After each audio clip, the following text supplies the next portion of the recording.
Good afternoon, everybody. This is Purple Update Live. I am your host, Joe Johnson, owner of VikingsTerritory.com and purplePTSD.com. I've been off the last couple days. I've wanted to kind of recharge and not get too repetitive early in the show. And also, I was really, as some of you may have noticed, with all the test videos popping up, attempting to fix the audio on the show because there was a little bit of choppiness or a lot of it. And so I believe that I found the solution to that. And by I found the solution, my girlfriend actually did because she's smarter than me. So hopefully this is coming through loud and clear. That would be amazing. Today, I just wanted to do a quick show. I hope some of you guys haven't given up on me and that you're here. Talk about the quote-unquote trap game that would be the Chargers game on Sunday, whether or not it's even a trap, why I am afraid of that game and of that team and of the situation. Someone else from a competing website came out with a scenario or two scenarios in which the Vikings could actually nab the #1 seed in the NFC for the playoffs, which I'll get into whether or not, the question being whether or not they need the #1 seed in your guys' minds, so on and so forth, and then get into some injury stuff. I'll actually start with that, and when in doing so, I wanted to also remind you guys that we have a pretty cool set of community tools on our network on purplePTSD.com and VikingsTerritory.com. If you go to the sites and look at the top menu, you'll see them. There's a message board. There's the ability to create user groups. We just got a new user group. The gang from Bleacher Report, the BR gang, a bunch of guys from there just came over and joined us. You can essentially post status updates a la Twitter.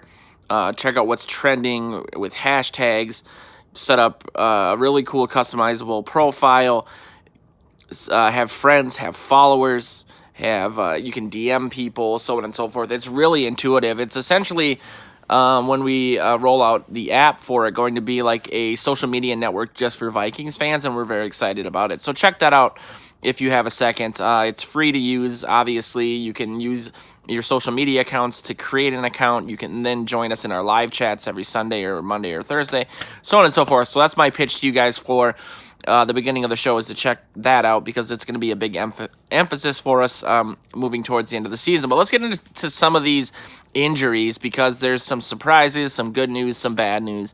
Adam Thielen is completely off the injury report, which is huge for obvious reasons. I think they're going to need him on Sunday, perhaps more than outside of the Seahawks game. They've needed him since he left us week 10. I sound like I'm talking about Jesus. And he rose week 15? Yeah, 15. Ugh, the offseason is so close. Terrifying.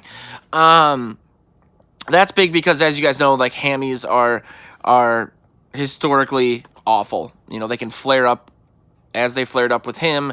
He came back a little too early, took himself out because he said he didn't feel right. Whether or not that actually was him kind of actually re-injuring or having a flare-up, I think is open for debate. He was practicing a little over a week ago in pads, and then all of a sudden he was in sweats. He had a setback. Then, and that was really scary because you think, well, man, if it was a bad setback, maybe he's got done for the regular season, so on and so forth. And so the fact that he's off the wholly is really, really, really important. Now, whether, it's really hard with hamstrings. They do a lot more than they used to. They can do ultrasounds and whatnot, but a lot of that is self-reporting.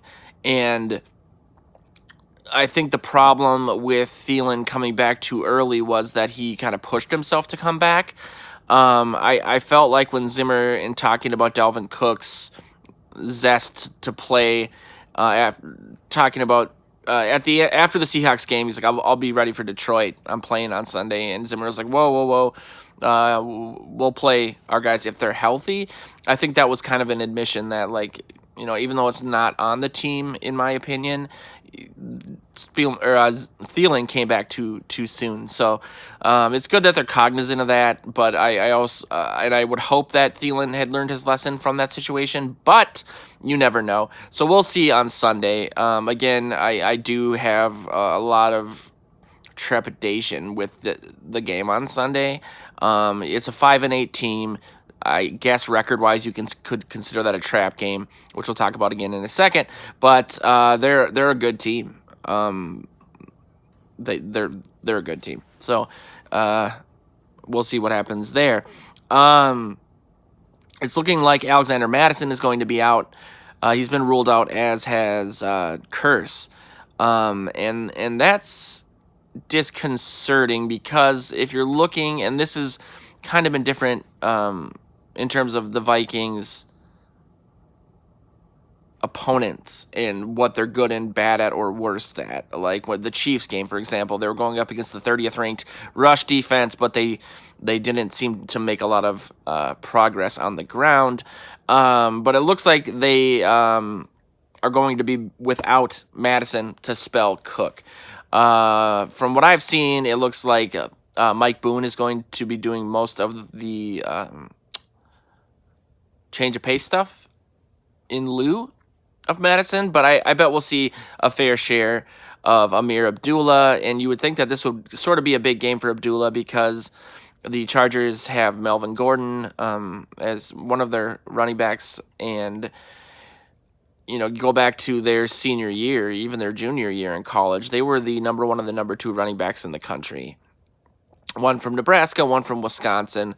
Both were considered Heisman guys. It's Abdullah's career hasn't followed the trajectory of Gordon's, but there's a reason he was considered that good. And I think he, while Gordon's on the slender side himself, Abdullah's body just wasn't built for the NFL. He had a lot of injury problems in Detroit, and he also had issues with holding onto the ball. But I think, he would love to come out and have a big game against Melvin Gordon's team. But we will see. I'm a huge Abdullah fan. I always have been. I was really excited when they brought him in. He shot himself in the foot a few times, but I think we saw in this preseason this year that he is a very dangerous guy still. It's just that he can't, put up with even, 10 to 15 carries a game physically. But if you get him out there and he finds a hole, man, is he not only shifty, but he's very, very quick. And so I would love to see that this late in the season, another wrinkle added to this Vikings offense, because it's hard not to get excited to see what they're going to be able to do with Thielen back, because he's missed out on a lot of this explosive offensive output. And while they might not be at full strength without Madison, and it looks like BC Johnson is questionable now too, it's going to be fun to see kind of how that is going to play out. And I don't mean this in a literal sense, but it's almost a blessing in disguise that Thielen did get injured, because I think it forced the team to make some changes and incorporate the tight ends more. BC Johnson, we got to see what he could do. Treadwell has had 3 graded elite games this season since they cut him and brought him back. A lot of that's just in terms of his assignments and blocking. But that's what the Vikings need from a third receiver typically, right? So I think we could see a Treadwell even more ingrained in this offense than he has been, especially if BC Johnson isn't going to make it. That would be great. We wrote a couple articles on Vikings Territory and Purple PTSD this week about Treadwell's reemergence and what his focus has been since he came back, and then I'll look at some of your comments in a second. But he was on Paul Allen's show, and he just talked about essentially when he got re-signed, treating it as if it was an entirely new opportunity. And I think that was really important for him. Granted, it's the same team, it's the same teammates, it's the same system that he was used to, a couple weeks before that. But I think that helped him lower the expectations that he had on himself, which was, that he's a first-round pick. He came from Ole Miss. He's supposed to be, making X amount of money and X amount of yards, and that didn't happen for him. And there's a lot of reasons for that. I think that things could have been different had Teddy never been injured, because Treadwell was a prototypical Teddy Bridgewater type of receiver. If you guys remember back then, while I think the offense was going to change anyway, because I think Teddy changed his throwing motion and he was, able to hit more guys down the field. For the most part, Teddy, the offense that they ran was a lot of just button hook stuff. Run 15 yards if it's third and 9, and just turn and catch the ball. Not a lot of yards after the catch stuff, not a lot of slant stuff, not a lot of running while in motion stuff. And that's where Treadwell shined. He was supposed to be this contested ball guy, and I was always worried about that because he just didn't have the upper body strength or the vertical jump for a lot of that stuff that you would think. You think of like a guy like Randy Moss running down the side of the sidelines and then just leaping like a gazelle and doing it. But that's not what they wanted Treadwell to do. Teddy goes down, Bradford comes in, Shermer changes some stuff, and all of a sudden you're this more high-powered offense. You end up with Cousins. It's the same thing. So I'm just happy for him. I mean, I will not pretend that I wasn't one of the main people kind of shitting on Treadwell. I tell this story often, but we do a live chat for most of the big events, the draft or games, and when we did the live chat for that draft, sorry, my internet seems to have just cut out. The first thing I said was anyone but Treadwell. I just had a feeling they were going to go for Treadwell. I thought they wanted Doxson, but I didn't think he'd be available. Hopefully you guys are still getting this. It seems like you are, but my laptop cut out, which is probably why I'm still using my phone, as you guys can see the white screen. Anyway, I'll get back to your topics in your comments in a second.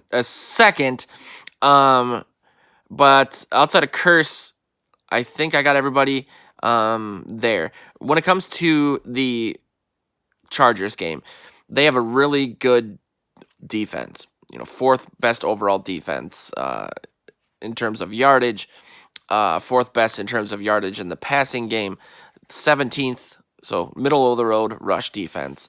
Phillip Rivers had a huge game last week on his 39th birthday, 314 yards, 3 touchdowns. They have, obviously, Melvin Gordon. They have a 1-2 punch there. That's one of the best in the league. It's not going to be a trap game. I wouldn't call it a trap game in the first place. But it's not going to be an easy win for this Vikings team. I think that a lot of people are making it out to be.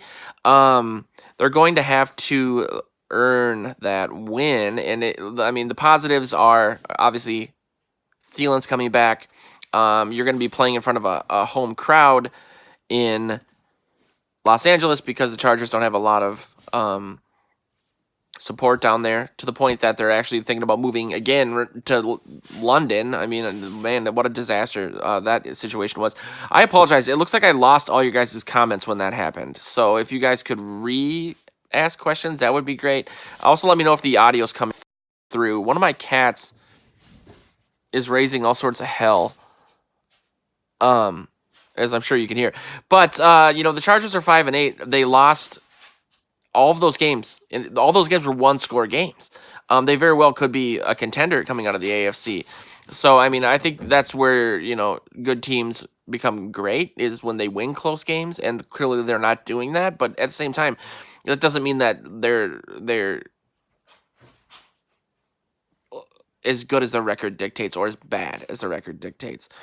Thoughts on the offense going into next season? Will it remain the same or change depending on the O-line? That's a really good question. I would hope that, for all intents and purposes, it remains the same.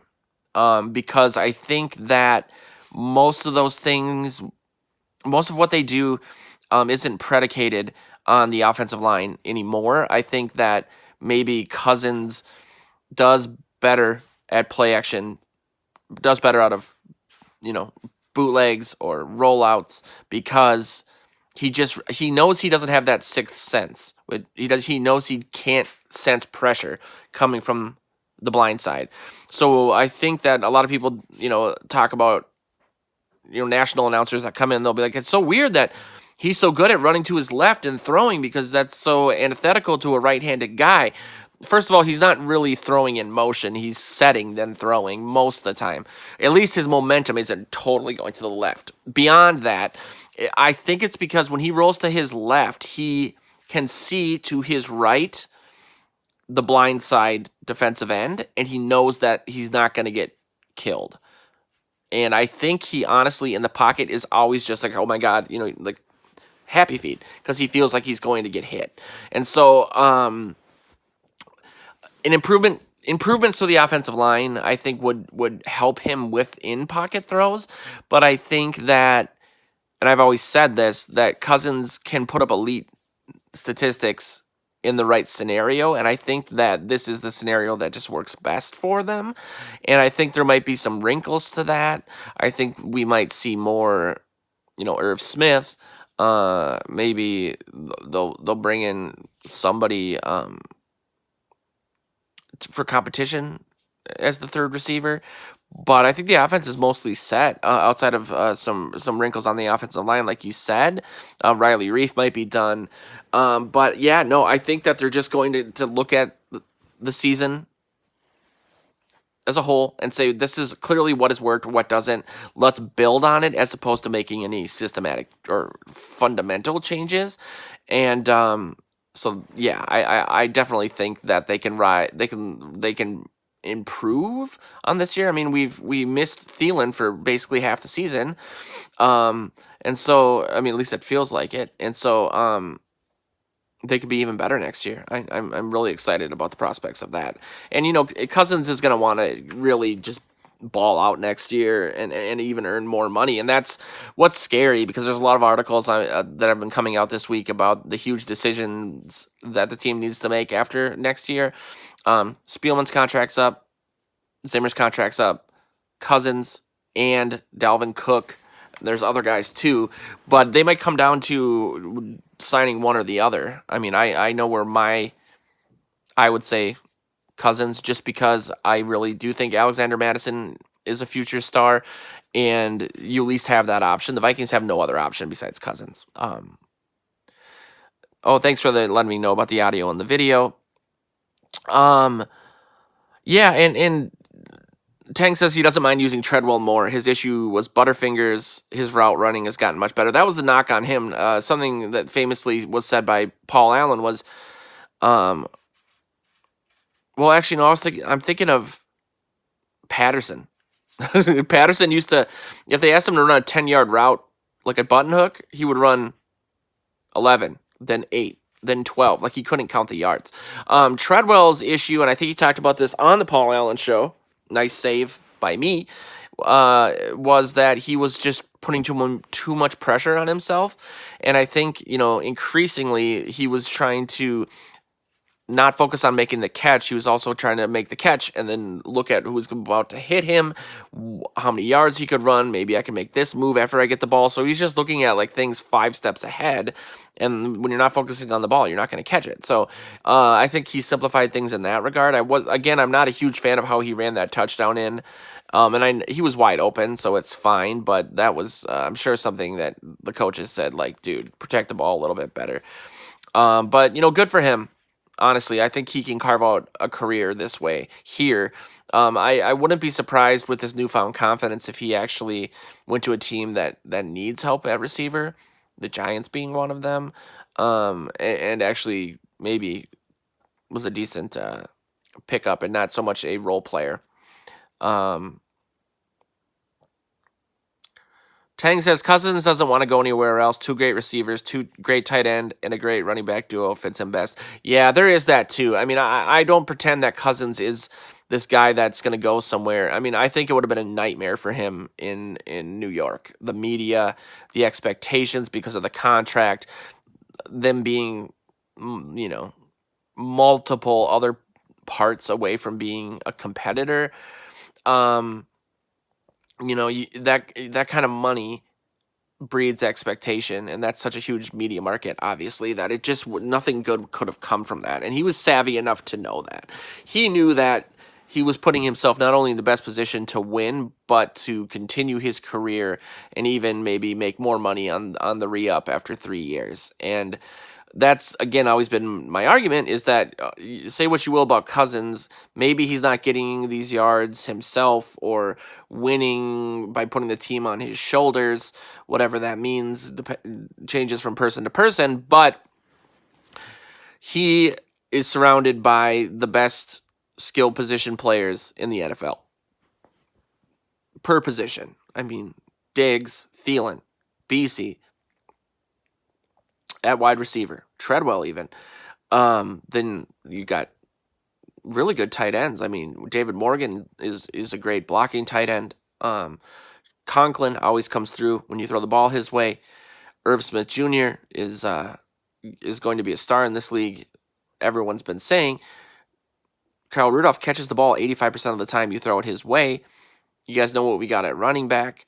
It's just I really wish that they would have invested more in the interior of the offensive line last season, because I think that soured a lot of people on Cousins, and it was really a missed opportunity. I mean, yes, I am very thankful that we have Hughes at this point, but they could have ended up with like Hernandez as a guard. I just put, it was in an argument on Bleacher Report. I'll post it somewhere.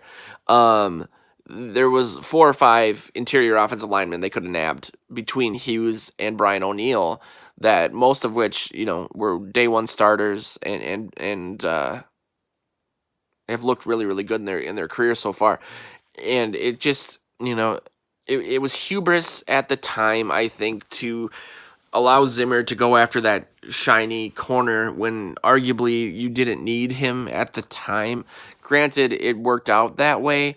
But that we needed Hughes, I guess. But at the same time, things could have been completely different last year if the offensive line didn't have the 2 worst guards in team history, the 2 worst guards in the NFL.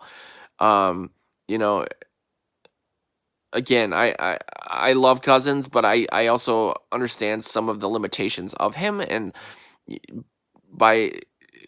everyone knew he wasn't good under pressure for reasons that I've explained on this show. So to really expect, without Berger and Nick Easton, this offense, and then you're moving, Remmers over, and he's got limited experience at best playing guard. That weekend, O'Neill played great, but that was weird that you finally invest in the offensive line and not drafting a guy or picking up any free agents that weren't, injury prone guys way over the age of 30 since 2012, since Matt Khalil. It just was strange. Brian O'Neill was supposed to be a project. Didn't end up working that way, but at the time that draft just really pissed me off, and those picks look good now, but at the same time, it still was a wasted year. And when you're paying a guy a record amount of money each year, every year is obviously really important. As Vikings fans, we understand how limited that window of opportunity can be. I think in Zimmer's credit and Spielman's credit, they've had this window cracked open for a long time. We're used to the cycle of building up, bringing in a quarterback finally to take advantage of the great run game or the great defense, the great wide. Being used to that, and then you get the journeyman guy in saying, well, we need just a Brett Favre or a Randall Cunningham or a Jeff George or a whomever. Then they go to the NFC Championship game, they blow it, and then we start the cycle over. The next year is usually an unmitigated disaster, and it takes a few years to get back. Last year was kind of a disaster, but they still technically had a winning record. I mean, it could have been much worse. And I think the main person that deserves credit for that is Cousins, because I don't think people remember, at least the people that rip on Cousins, remember the things as they were. The defense was injured and had this new sort of level of wrinkles to it for the first 4, 5, 6 weeks. Zimmer, again, the too cute. I brought it up right before the end of the show. And Tang, I guess those shirts got rejected because they were too sexy, or the file was corrupted or something. So I'm gonna remake the too cute shirts. But that's without the offense humming along during that time because of Cousins and Thielen. Last year could have been a 4 5-win season as opposed to an 8-7-1 one. So I think people don't remember it that way. They just remember NFC Championship, almost made it to the Super Bowl, and then 8-7-1 missing the playoffs, and they at the end of the year a bunch of 3-and-outs. Like it's that's more of a, to me, a casual fan argument than someone who really followed the team last year and remembers it that way. I'll read a couple of your comments and answer them, and then I gotta run. And then I'll be back through the weekend, and I'm hoping again you guys will consider jumping on our message board. Go to purplePTSD.com. You'll see all the stuff on the top menu. You'll see the user groups. You'll see the message board where we're primarily just talking Vikings right now. So go to Vikings News on the message board and introduce yourself, and we'll just be chatting and doing a live chat for the game on Sunday. Tang says when Thielen comes back, both Diggs and Thielen will get so much attention that Treadwell can run easily free in the secondary. I like that idea. And it does make me extremely excited, but I also feel like with all the headway that they've made with the tight ends that, it's hard not to get all frothy, right? Like, okay, then if the linebackers are worried about the tight ends because of the secondary giving also attention to the wide receivers, then are they going to, on a delayed, like what's what I'm looking for? On a delayed handoff, how many yards is Cook going to pick up if all the linebackers are overly concerned with what the tight ends are doing? It's just there's so many opportunities, and I'm really happy that Stefanski was kept over from last season, as opposed to maybe just hiring Kubiak right from like over the offseason. Sorry, my brain's breaking. Because Stefanski had that experience with Cousins, so he, despite all of the stuff that was crazy last year with DiFilippo and the offensive line and the running game and so on and so forth, Stefanski knew really up close and personally what worked with Cousins, even though things were crazy. And so you get a guy like Kubiak who can tie all these strings together and maximize the output of this amazing offense. And like you said, it's hard not to get excited about that. It's hard not to get excited should BC Johnson play, because he could really have some breakout games here. It's really too bad that Chad Beebe got injured too. I think we would have seen some great things from him. But Treadwell too, I mean, he's going to pick up some tough yards for us, I believe, on Sunday. I think that's going to be a real rough game physically. And so I'm really just excited for Thielen to come back, obviously. Thoughts on a few trick plays being used in this offense, like flea flickers when Thielen comes back. I know a lot of people think of those like gadget plays as like a desperation or being, again, too cute. I love the idea of doing stuff like that, because when you're as stacked per position as the Vikings are, and you hand the ball off to Dalvin Cook, a lot of the guys are going to say, okay, and they're going to overcommit because they're worried of Cook tearing through them, right? So flea flickers especially have a fond place in my heart because of the couple that, I think it was Thanksgiving, it was in one of the Dallas games that Culpepper threw one to Moss. I think Randall Cunningham did as well, and they're just, I loved them. It was Randall Cunningham for sure, because it was Robert Smith on the one that I'm thinking about, and it was Thanksgiving, I believe. And so while I think this offense is good enough to not to need to do things like that, it's really exciting to think about, because people do overcommit. And so when they see stuff like that, like, doing an end around where Diggs might throw the ball to Thielen, stuff like that, they're going to really say, oh, this is another end around to Diggs, because we've run a few over the last couple seasons. And so they're going to, break off of Thielen and maybe leave him single covered, and he'll be open down the field. I love that idea, and I actually think that might help a lot on Sunday, because again, this defense is really good. Their offense is up and down, but when Rivers shows up, he plays well still. So they might need something like that late in this game. I do applaud Pete Carroll on doing that fake punt, because he plays to win, and Zimmer has a reputation of playing just not to lose. And I think sometimes when you do big plays like that in big spots, it shows that you trust your team and that you came to win. I'm going to leave it at that because I have to run. I apologize. I could hear my nieces just showed up, so I want to make sure that they don't come barging in and give their takes on the Vikings because, man, do they hate Cousins? I'm kidding. They're like 6 years old. Thanks, everyone, for tuning in. I will be back more regularly now. Again, I wanted to make sure that I could have the sound quality be better as the show grew because I know that's a huge impediment, especially on a replay basis. But if you guys want to join the message board, I'll be hanging out there too when I'm not on air, just chatting Vikings. But thanks for tuning in again, and I'll chat with you guys tomorrow.